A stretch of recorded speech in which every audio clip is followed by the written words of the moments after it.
Episode 40 meet again. कुछ देर में वह तीनों शॉपिंग मॉल में आ गए और रुद्राक्ष के लिए एक रिंग भी खरीद ली। मुझे वॉशरूम जाना है, वैशाली ने कहा। हाँ मुझे भी, अंशिका ने कहा। चलो फिर साथ में चलते हैं, आराध्या ने कहा। लेडीज वॉशरूम के बाहर जैसे ही वो तीनों वॉशरूम से बाहर आए, आराध्या ने एक जाना पहचाना चेहरा देखा। मिसेस सिंघानिया, देखिए हमारी मुलाकात फिर से हो गई, उस आदमी ने कहा। अपने सामने खड़े इंसान को देखकर आराध्या के होठों पर एक अजीब सी मुस्कान आ गई और वो बोली, सीरियसली मिस्टर विशाल, लगता है आपके और लेडीज वॉशरूम के बीच बहुत गहरा रिश्ता है। भाभी आप इन्हें जानती है? अंशिका ने पूछा। आह मिस अंशिका, आपसे मिलकर भी खुशी हुई, विशाल ने कहा। अंशिका ने विशाल को देखा। वह उसे देखकर इतना तो समझ गई कि यह आदमी बहुत खतरनाक है। आराध्या अब हमें चलना चाहिए, वैशाली ने कहा। इतनी भी जल्दी क्या है, अभी पार्टी के लिए बहुत टाइम बचा है। फिर उसने आराध्या की तरफ देखकर आगे कहा, वैसे मैं थोड़ा डिसअपॉइंटमेंट हूँ। मिस्टर एंड मिसेस सिंघानिया ने मुझे पार्टी में इन्वाइट नहीं किया, इसलिए, लेकिन आई प्रॉमिस यू, अगर मेरे घर में कोई पार्टी होगी तो मैं सबसे पहले आपको इन्वाइट करूँगा।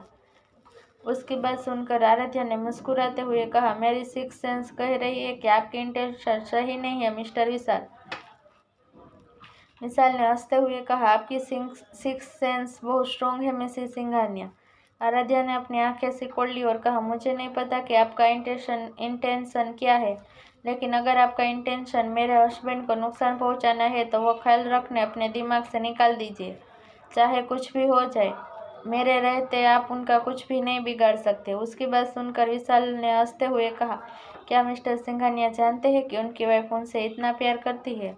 वह और क्या जानते हैं क्या नहीं, इसके बारे में आपको सोचने की कोई ज़रूरत नहीं है, आराध्या ने कहा और फिर वह अंशिका और वैशाली के साथ चली गई। वह कौन था? वैशाली ने पूछा। आराध्या ने अपना सिर हिलाया और कहा, मुझे नहीं पता। अंशिका ने आराध्या के कंधे पर हाथ रखा और पूछा, क्या आपने भाई को उसके बारे में बताया? आराध्या मुस्कुराई और कहा, हाँ। ठीक है, तो अगर मिस्टर सिंघानिया को इस बारे में पता है तो हमें परेशान होने की जरूरत नहीं है, चलो जल्दी से चलते हैं, वैशाली ने कहा। इस बीच सूरज शर्मा अपने बिजनेस टूर से वापस आ चुके थे और कपूर हाउस के सामने खड़े थे। जब उन्होंने सारी बातें सुनी तो उन्होंने जल्दी से अपना काम खत्म किया और वापस मुंबई आ गए। हालांकि वह शर्मा इंटरप्राइज के सबसे बड़े शेयर होल्डर थे, लेकिन उन्हें इन सब में कोई इंटरेस्ट नहीं था। जब मुंबई वापस आए तो उन्होंने सबसे पहले अपने दोस्त नीरज से माफ़ी मांगने का फैसला किया, लेकिन कपूर हाउस जाने के बाद वह समझ नहीं पा रहे थे कि वह कैसे नीरज जी का सामना करेंगे, क्योंकि उन्होंने नीरज जी को मोहित और आराध्या के रिश्ते के बारे में सुझाव दिया था।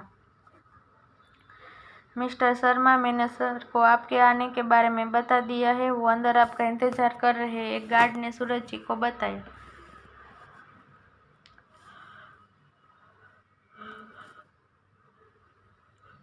सूरज जी ने गहरी सांस ली और कपूर हाउस के अंदर चले गए। कपूर हाउस के अंदर जब सूरज जी कपूर हाउस के अंदर आए तो नीरज जी उनके पास आए और उन्हें गले लगाते हुए बोले, सूरज, तो अब तुम्हें अपनी दोस्त की याद आई है?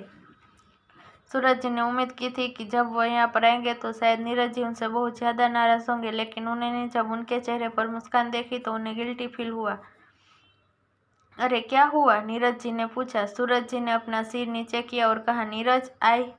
नीरज जी ने आह भरी और कहा, मुझे पता है कि तुम क्या सोच रहे हो। जो कुछ भी हुआ उसके लिए मैंने तुम्हें ब्लेम नहीं करा, क्योंकि हम में से किसी को भी नहीं पता था कि मोहित और जानवी आराध्या के साथ कुछ ऐसा करेंगे। मुझे पता है कि तुम आराध्या से कितना प्यार करते हो, इसलिए तुम जानबूझकर ऐसा कुछ भी नहीं करोगे जिससे उसे हर्ट हो, और वैसे भी जो होता है अच्छे के लिए ही होता है। सूरज जी ने भी अपनी आंखें सिकोड़ ली और कहा, अच्छे से तुम्हारा क्या मतलब है?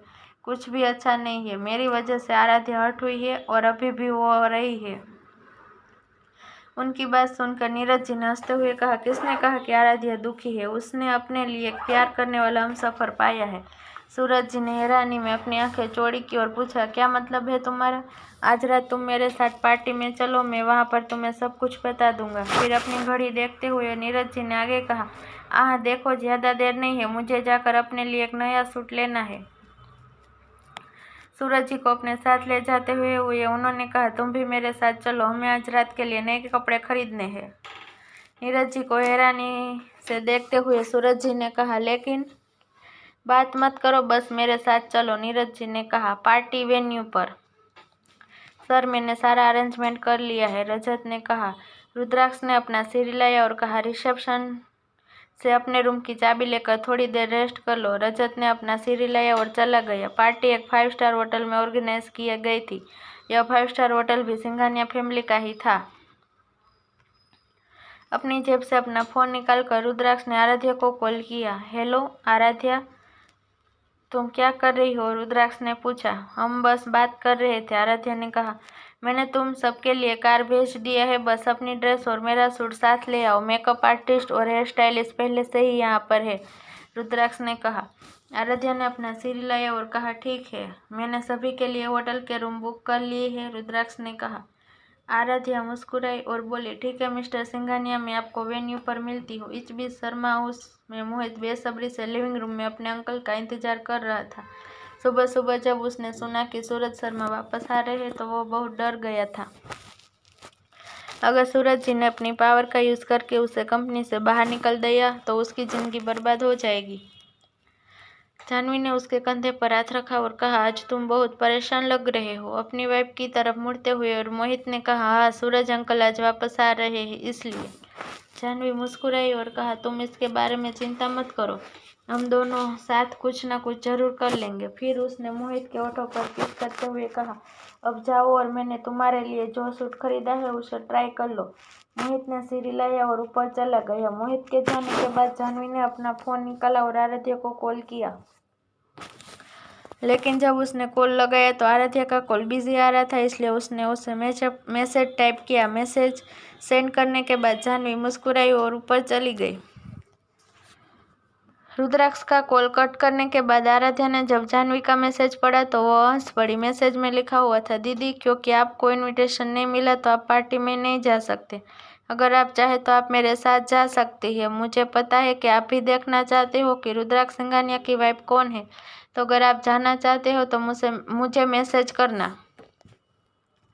आराध्या ने आँख भरी। उसकी बहन ऐसी क्यों थी? वो अपना फोन टेबल पर रखकर कमरे से बाहर चली गई। 3 बजे के अंदर कार सिंघानिया मेंशन पहुंच गई।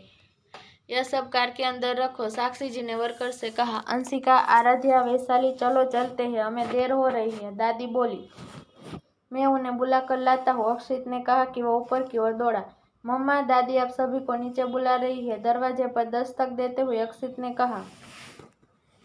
वैशाली ने दरवाजा खोला और जैसे ही उसने प्यारे छोटे लड़के को सामने खड़ा देखा, उसने उससे अपनी बाहों में उठा लिया और कहा, हेलो हैंडसम बॉय।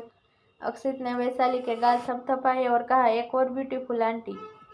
वैशाली ने सिर हिलाया और कहा, अरे मुझे आंटी मत कहो, मुझे तुम दीदी कहो, ठीक है। अक्षित मुस्कुराया और सिर हिलाया। जब वे होटल पहुंचे तो लगभग 4:30 बज चुके थे। सिद्धार्थ, समर्थ और रुद्राक्ष मेन गेट पर उन सब का इंतजार कर रहे थे। रुद्राक्ष ने अपनी वाइफ के लिए कार का दरवाजा खोला और उसे कार के लिए नीचे उतरने में मदद की। फिर उसके माथे पर किस करते हुए उसने कहा, मैं बहुत देर से तुम्हारा इंतजार कर रहा था। आराध्या मुस्कुराई और कहा, हम ट्रैफिक में फंस गए थे।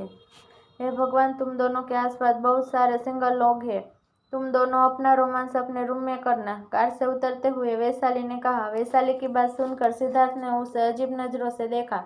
फिर उसकी ओर बढ़ते हुए उसने कहा, आज तुम्हें मुझे मेरे क्वेश्चन का आंसर देना है। वैशाली ने 2 बार खांसते हुए कहा, मुझे पार्टी के लिए तैयार होना है। मुझे भी, आराध्या ने कहा। मैं तुम्हें रूम में लेकर चलता हूँ, रुद्राक्ष ने कहा। फिर समर्थ की ओर मुड़ते हुए रुद्राक्ष ने कहा, अंशिका को भी अपना रूम दिखाओ। समर्थ ने अपना सिर हिलाया। मैं वैशाली को लेकर आता हूँ, सिद्धार्थ ने कहा। रुद्राक्ष में कुछ नहीं कहा और आराध्या के साथ चला गया। सिद्धार्थ वैशाली की ओर मुड़ा और कहा, चलो चले। ब्यूटीफुल दीदी, अंकल, मैं आप दोनों के साथ चलूंगा, अक्षित ने कहा। अक्षित को वहां पर देखकर सिद्धार्थ ने उसे ऊपर उठाते हुए कहा, अरे चैम, मैंने तो तुम्हें पहले नोटिस ही नहीं किया था। अक्षित मुस्कुराया और कहा, अंकल, आप तो ब्यूटीफुल दीदी को देख रहे थे इसलिए मुझे नहीं देख पाए। अरे तुम मुझे अंकल और उसे दीदी क्यों कह रहे हो? सिद्धार्थ ने पूछा। अक्षित ने हंसते हुए कहा, क्योंकि ब्यूटीफुल दीदी यंग है और आप बूढ़े हैं। यह सुनकर वैशाली की हंसी छूट गई। सिद्धार्थ ने मुंह फेर लिया और कहा, मैं बूढ़ा नहीं हूँ। आई लव यू अक्षित, वैशाली ने कहा। फिर वो तीनों वहां से चले गए। इधर अंशिका के पास आते हुए समंत ने कहा, चलो मैं तुम्हें ऊपर ले चलता हूँ। अंशिका ने सिर हिलाया और उसके पीछे चली गई। साक्षी जी और दादी, जिन्होंने सब कुछ देखा था, वह एक दूसरे को देखकर मुस्कुरा रहे थे। माँ, बच्चे एक साथ कितने खुश लग रहे हैं ना, साक्षी जी ने कहा। दादी ने सिर हिलाया और कहा, हाँ साक्षी, सब कुछ बहुत शांत है। पता नहीं मुझे ऐसा क्यों लगता है कि यह तूफान के पहले की शांति है। मुझे भी ऐसा ही लगता है माँ, साक्षी जी ने कहा। सिंघानिया फैमिली इतना शांत कभी नहीं थी। सब कुछ बहुत अच्छा चल रहा था, लेकिन साक्षी जी और दादी को यह अंदाजा नहीं था कि उनका डर बहुत जल्दी सच होने वाला है। तो आगे क्या होता है इस स्टोरी में, जानने के लिए सुनते रहिए my hearts belongs to you. और please please please guys, subscribe और लाइक ज़रूर करना। और अगले एपिसोड के लिए आगे मिलते हैं, तब तक के लिए बाय बाय।